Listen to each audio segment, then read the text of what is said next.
3 বছর আগে কানাডা প্রবাসী এক ছেলেকে বিয়ে করে ইভা। এরপরও সৌরভের সঙ্গে সম্পর্ক রাখেন তিনি। দীর্ঘদিনের প্রেমের সম্পর্ক ছিল ওমর ফারুক সৌরভ ও চাচাতো বোন ইসরাত জাহান ইভার।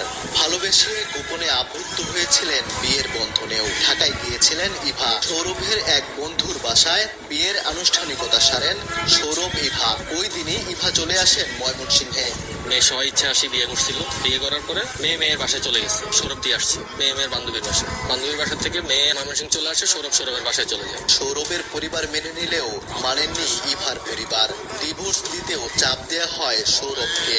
তবে নাছোড়বান্দা সৌরভ স্ত্রীকে ছাড়া থাকতে নারাজ। 2 দিন পর ময়মনসিংহে এসে চাচা চাচিকে বোঝানোর চেষ্টা করেন সৌরভ। রোববার দুপুরে ব্রিজের নিচ থেকে ওমর ফারুক সৌরভের মরদেহ উদ্ধার করে পুলিশ। ভালোবাসতে বিয়ে করছে একমাত্র এই আপন চাচা আমার ছেলেরে মারছে।